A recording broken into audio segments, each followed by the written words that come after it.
Assalamualaikum warahmatullahi wabarakatuh.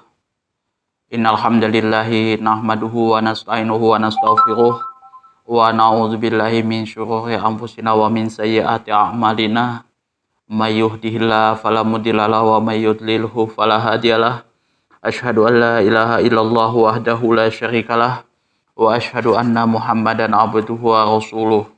Allahumma shalli ala sayidina Muhammad wa ala ali sayidina Muhammad kama shallaita ala sayidina Ibrahim wa ala ali sayidina Ibrahim wa barik ala sayidina Muhammad wa ala ali sayidina Muhammad kama barakta ala sayidina Ibrahim wa ala ali sayidina Ibrahim fil alamin innaka Hamidum Majid. Rabbi shrah li sadri wa yassir li amri wahlul 'uqdatam min lisani yafqahu qawli, amma ba'du. Hadirin hadirat jamaah kaum muslimin wal muslimat yang dirahmati oleh Allah Subhanahu wa taala. Kali ini ya kita akan membahas tentang hadis 297 yang mana hadis ini membahas tentang 7 anggota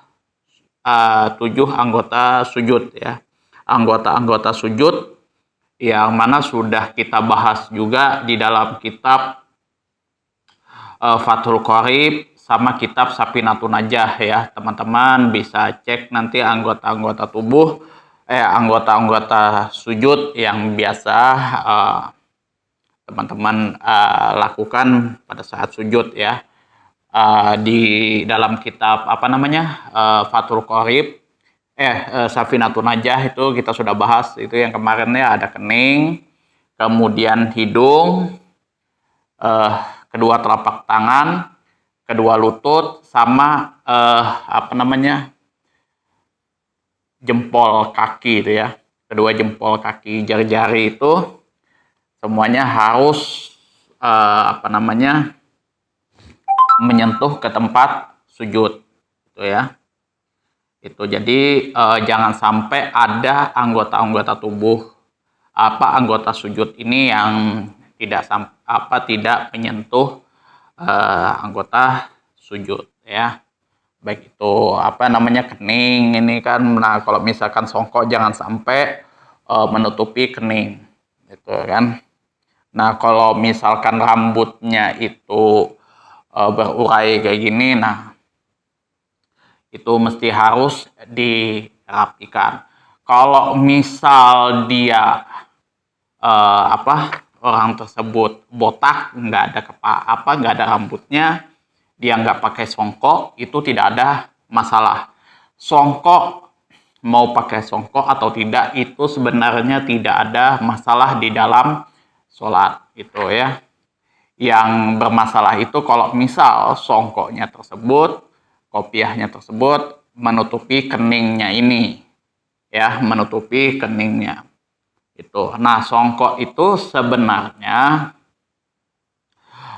mempermudah kita untuk menjaga ini kening ini jangan sampai ketutupan sama rambut. Itu sebenarnya ya, tidak ada sangkut pautnya dengan adab kita di dalam menghadap kepada Allah Subhanahu wa taala, tidak ada. Itu ya, hadis-hadis apapun itu yang membahas tentang keutamaan. Masalah songkok secara jelas itu tidak ada. Yang kita jaga itu bagaimana anggota sujud ini ya, jangan sampai menutupi anggota sujud itu ya, pakaian kayak gitu. Jangan sampai itu jangan sampai dia menutupi ini kedua telapak tangan, atau misal kalau yang perempuan pakai pakai sarung tangan, pakai sarung kaki itu, pakai kaos kaki itu jangan sampai ya, karena semua anggota sujud itu mesti harus nempel di tempat sujud ya.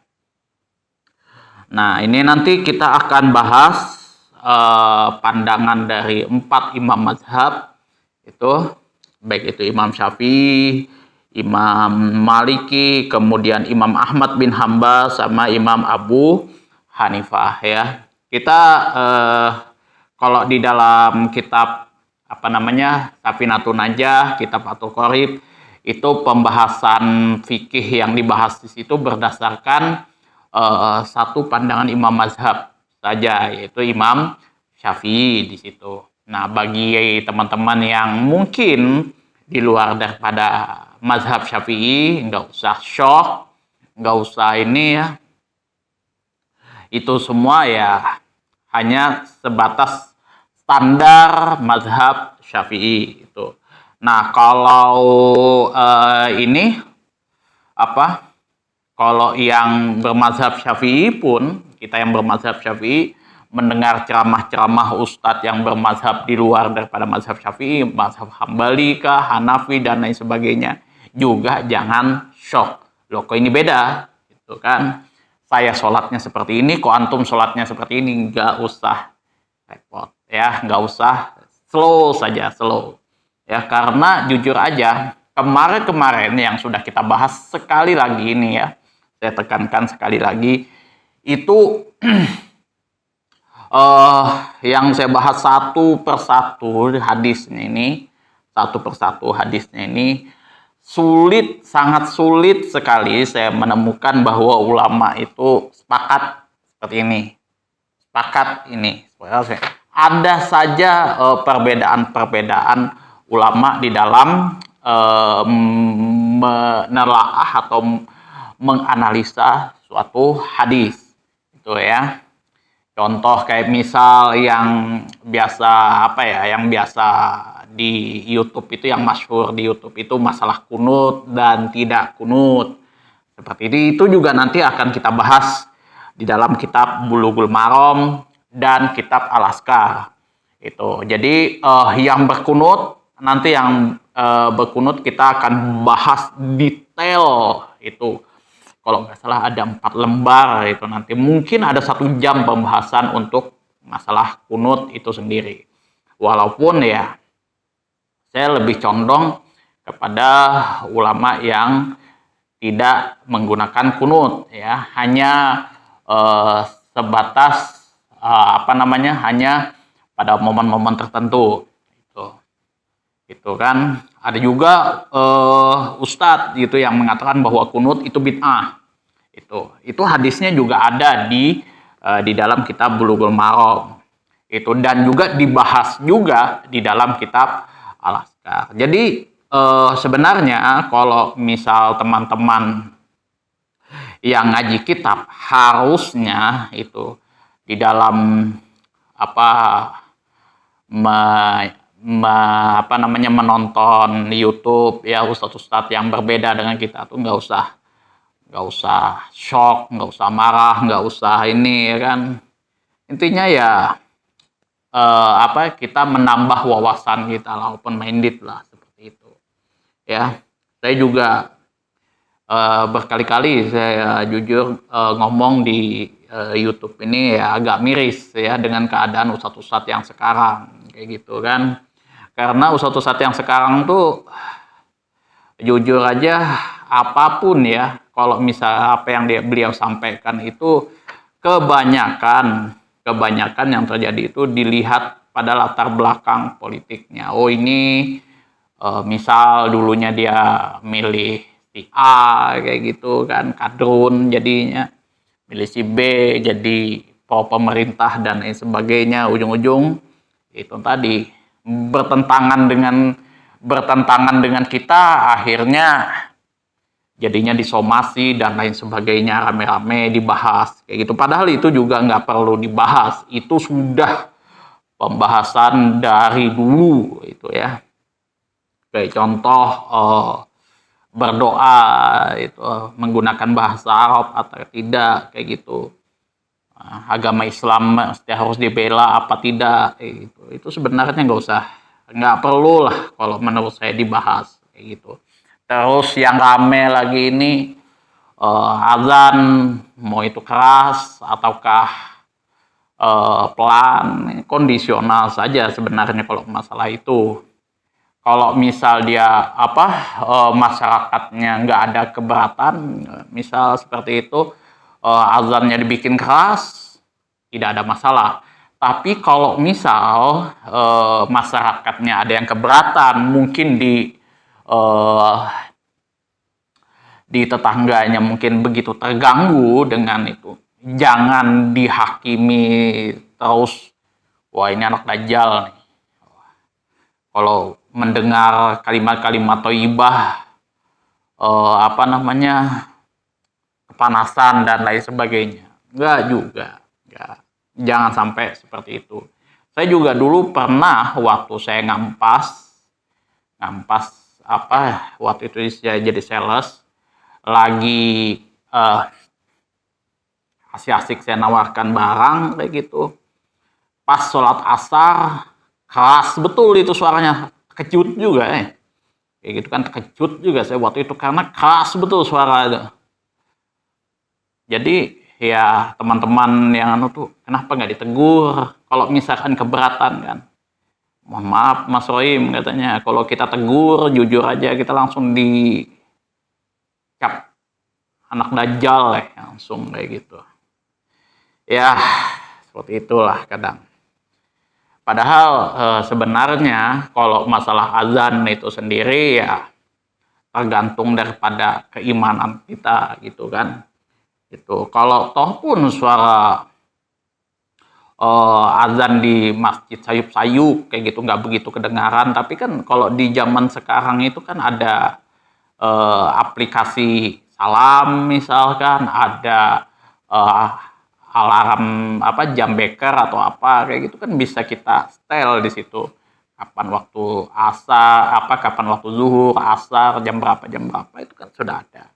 Itu kita tinggal memanfaatkan teknologi aja. Jadi sejauh apapun kita dengan masjid itu insya Allah akan tetap pergi ke masjid kalau ada kemauan. Itu.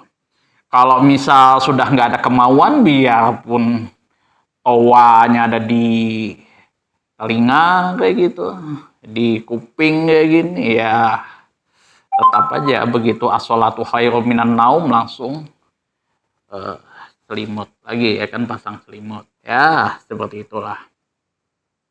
Itu sebuah kondisional ya, tergantung daripada kondisi teman-teman semua kayak gitu. Jangan sampai perbedaan-perbedaan apapun berbicara masalah hukum atau culture budaya itu malah memecah belah ini persatuan umat ya gitu ya. Karena jujur aja di setiap daerah saya selalu sebut itu keimanannya pasti berbeda-beda kayak gitu kan. Kadang Yazid Yangkus ya, kadang dia naik, kadang dia turun kayak gitu. Kadang yang di Aceh mungkin state disiplin tinggi kayak gitu dengan syariat-syariat agama Islam. Di Kalimantan itu beda, agak lebih soft. Di timur mungkin lebih lagi seperti itu. Itu semua bukan suatu aib, bukan suatu masalah kayak gitu. Tapi kita step by step itu apa namanya berbenah terus, introspeksi diri terus kayak gitu. Jadi kalau misal teman-teman sekali lagi tidak sepakat dengan pendapat Ustadz A, misalkan Ustadz Abdul Somad, Ustadz Adi Hidayat dan lain sebagainya, nggak sepakat, silakan bawa dalil itu. Jangan sampai menghujat, antum Ustadz sesat, kok beda dengan Ustadz saya gitu kan. Nggak boleh seperti itu, tidak boleh. Wah ini Ustadz Kadrun ini, wah ini Ustadz pemerintah apa. Jangan ya, masalah hukum syariat, nah istilahnya nggak bisa kita bawa ke ranah politik, itu nggak bisa. Kalau ranah politik, masalah hukum itu apapun itu. Kalau misal kita mendengar ceramah dari Ustadz, kalau saya tuh ambil dari sumbernya dulu, misalkan Ustadz Hadi Hidayat official channelnya, saya tonton sampai full, baru saya buka kitab-kitab seperti itu. Itu disiplin saya, gitu ya. Itu kata Ustadz Hadi Hidayat, misal contoh lah seperti itu, kunut, misalkan beliau tidak berkunut. Nah, kitab-kitabnya beliau misal ngambil di mazhab kitab-kitab Hambali misalkan. Kita cek kitab-kitab mazhab Hambali apa segala macam. Nah, kita belajar mengambil manfaat di situ. Ustadz Khalid Basalamah misalkan berpandangan seperti itu. Kita cek kayak gitu, mengambil pandangan Imam Abu Hanifah kah, Imam Malik dan lain sebagainya. Ya, perbedaan pandangan dari berbagai macam ustadz itu menambah hazanah kita lagi, menambah wawasan kita lagi, gitu kan. Oh, ternyata ada yang berpandangan lain, kayak gitu. Ada lagi yang berpandangan lain. Gitu. Jadi wawasan keagamaan kita jadi luas. Jangan sampai kita menonton video ustadz-ustadz itu sudah gagal paham, terus langsung ngejudge lagi. Itu nggak boleh. Itu nggak boleh. Oke, langsung kita baca hadisnya. Nomor hadis 297 yang diriwayatkan oleh Abdullah bin Abbas. Wa ibn Abbasin radhiyallahu anhuma qala Rasulullah sallallahu alaihi wasallam, umirtu an asjuda ala sabati a'zamin alal jabhati wa asyara biyadihi ila anfihi wal yadaini wa rukbataini wa atrafil qadamaini, muttafaqun alaih. Wa ibni Abbasin radhiyallahu anhuma qala, dari Abdullah bin Abbas radhiyallahu anhuma, semoga Allah meridhoi atas keduanya, yaitu Abdullah bin Abbas dan Abbas bin Abdul Muthalib. Allah telah berkata, qala Rasulullah sallallahu alaihi wasallam, telah bersabda Rasulullah sallallahu alaihi wasallam, umirtu, aku diperintahkan, kata Abdullah bin Abbas di sini, anas juda, untuk melakukan sujud ala sab'ati a'zamin, pada 7 anggota tubuh, ya.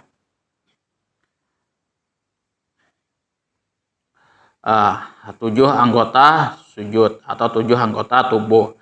Ala jabhati, ya, di atas kening, ya, atas kening. Wa asyara biyadihi ila anfihi, seraya mengisyaratkan kedua tangannya, mengisyaratkan tangannya ke hidungnya, ya. Kening ini juga, ya. Itu jadi kening dan hidung. Nah,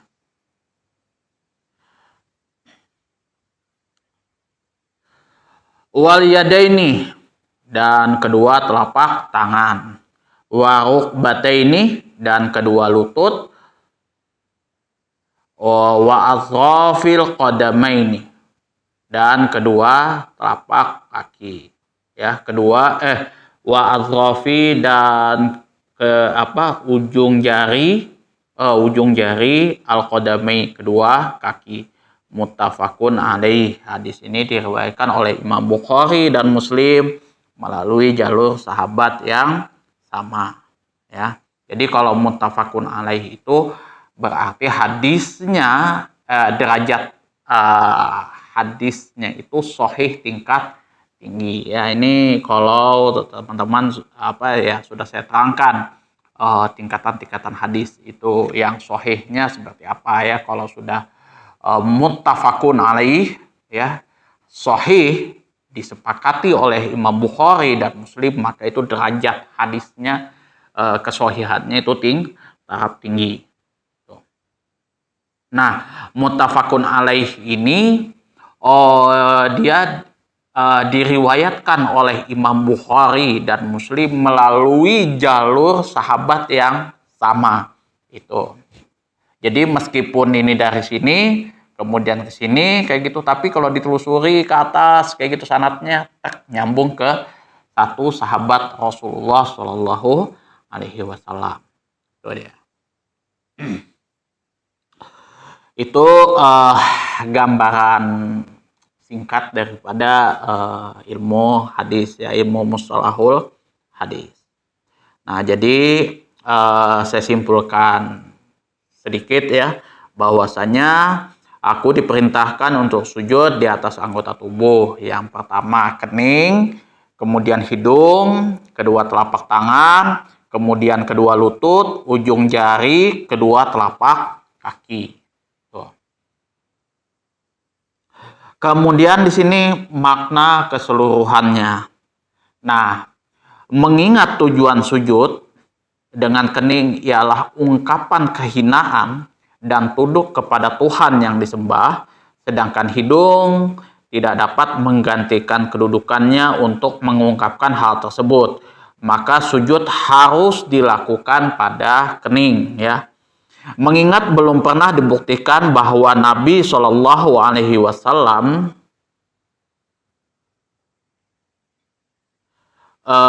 melakukan sujud hanya dengan keningnya saja, maka isyarat Rasulullah Shallallahu Alaihi Wasallam yang ditujukan ke hidungnya.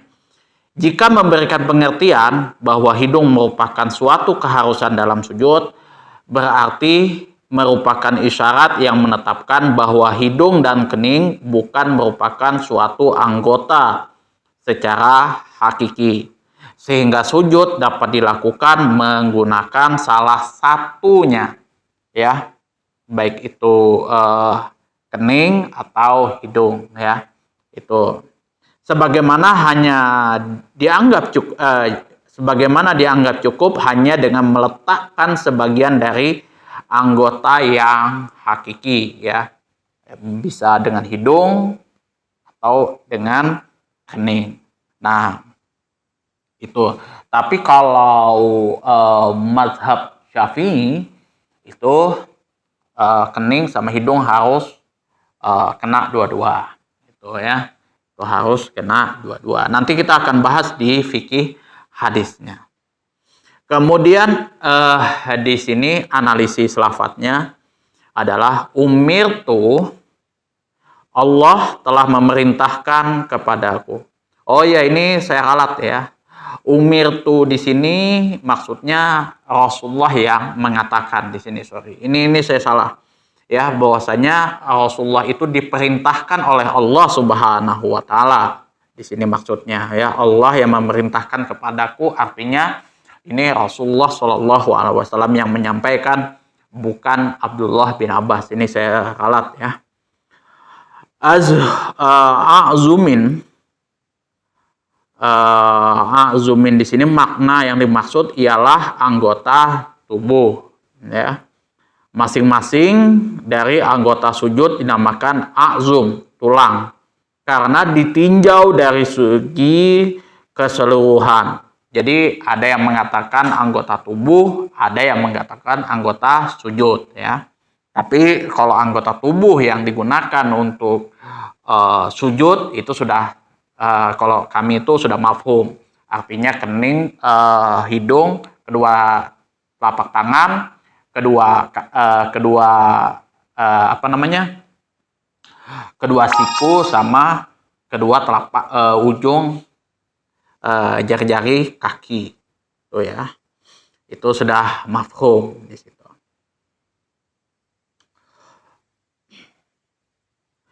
Kemudian dapat pula dikatakan bahwa ungkapan ini termasuk dalam bab menamakan sesuatu dengan salah satu bagiannya ya. Jadi bab menamakan sesuatu dengan nama salah satu bagiannya, misal anggota tubuh atau anggota sujud atau apapun itu, yang penting dia itu penamaan saja, istilah saja, tidak ada masalah.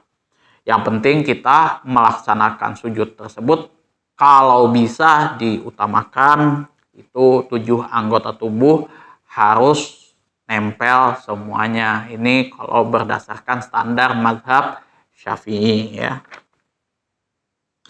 Kemudian alal jabha wa asyara biyadihi ila anfihi. Nah, yakni meletakkan tangan pada kening lalu melewatkannya pada hidung. Set kayak gini. Ya. Atau dengan kata lain, kening dan hidung seakan-akan satu anggota, mengingat tulang kening berhubungan langsung dengan tulang hidung. Ya, jadi kening berhubungan langsung dengan hidung. Jadi kening dan hidung. Seperti itu ya. Nah, kayak gini. Al-yada ini yang dimaksud ialah bagian dalam kedua telapak tangan. Ya, ini bagian dalamnya. Jadi semua harus nempel. Ar-rukbata ini ialah pergelangan yang berhubungan dengan paha dan betis, yakni lutut. Jadi kalau rukbatain itu kedua lutut. Atraful qadamaini yang dimaksud di sini adalah jari jemari kedua telapak kaki, yaitu dengan menegakkan kedua telapak kaki yang bertopang pada jari jemari, sedangkan kedua tumit tegak, ya, kedua tumitnya tegak, bagian luar telapak kaki dihadapkan ke arah kiblat, ya, bagian luar telapak kaki itu dihadapkan ke kiblat, ya, ke arah kiblat seperti ini. Sebagaimana dijelaskan dalam hadis Abu Humaid nomor 216 ya. Jadi begini dia. Ini kakinya itu ujungnya harus menghadap. Kalau bisa tuh menghadap ke kiblat, ke arah kiblat seperti ini. Nah, fikih hadisnya yang pertama, wajib sujud dengan memakai anggota tersebut ya. 7 anggota tersebut. Ini wajib sujud menggunakan 7 anggota tersebut. Imam Syafi'i dan Imam Ahmad mengatakan wajib sujud di atas sebagian dari masing-masing anggota tubuh tersebut ya. Jadi wajib sujud di atas sebagian dari masing-masing anggota tubuh tersebut ya. Anggota tubuh yang anggota yang 7 itu ya, sebagian dari anggota yang 7 ya. Jadi misal tangan kanan kayak gini kan, tapi yang ini nggak begitu sempurna, itu tidak ada masalah sebenarnya. Atau kedua kaki misal ada yang tidak menyentuh misalkan bagian kelingking, itu tidak ada masalah itu ya. Jadi sebagiannya, yang penting kita semaksimal mungkin lah untuk menyentuhkan semua 7 anggota tubuh tersebut pas posisi di tempat sujud ya, di tanah kayak gitu ya, di lantai kayak gitu. Tapi kalau sudah upaya itu sudah nggak bisa ya, nggak ada masalah ya. Terutama kedua jari kedua ujung jari kedua kaki itu biasanya bagian kelingking itu nggak nyentuh. Nah, kemudian mazhab Maliki dan Hanafi mengatakan wajib sujud di atas kening. Nah, kalau kening itu wajib. Keduanya mengatakan pula bahwa sesungguhnya sujud di atas anggota lainnya hanyalah sunat. Yang wajib itu kening ya. Nah, kalau yang lain, anggota tubuh yang lainnya hanya sunat. Nah, kalau Imam Syafi'i, Imam Ahmad itu ya itu wajib. Itu ya, kalau bisa tuh 7-7-nya itu nempel semua. Itu. Tapi kalau Imam Malik dan Hanafi mengatakan bahwasanya wajib atas kening ya. Nah, keduanya pula mengatakan bahwasanya sesungguhnya sujud di atas anggota lainnya hanya sunat. Ini mazhab Maliki dan Hanafi. Kemudian yang kedua, disyariatkan sujud di atas kening dan hidung.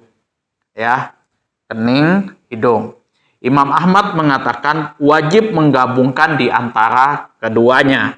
Kalau Imam Ahmad ini jelas sudah mengatakan bahwasanya wajib menggabungkan antara keduanya. Itu jadi kening dan hidung itu mesti harus nyentuh.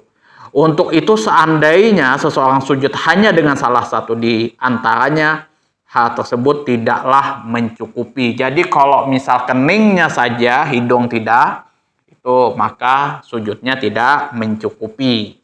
Jadi kedua-duanya harus nempel. Imam Abu Hanifah mengatakan jika seseorang sujud dengan salah satu di antara kedua sujudnya dianggap cukup tetapi makruh. Jadi kalau misalkan kening saja nempel, hidung tidak, itu sudah dianggap cukup tetapi makruh hukumnya. Ya. Nah, kemudian di sini Imam Malik dan Imam Syafi'i mengatakan yang diwajibkan dalam sujud ialah meletakkan kening.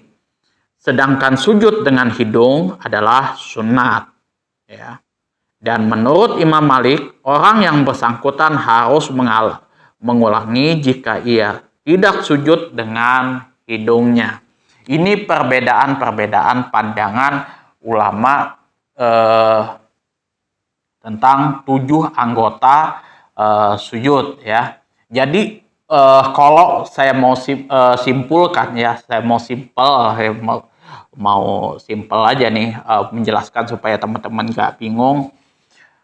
Kening, hidung, kedua telapak tangan, kedua lutut, kedua ujung jari kaki ini itu mesti harus nempel semua, diupayakan nempel semua di lantai kayak gitu ya.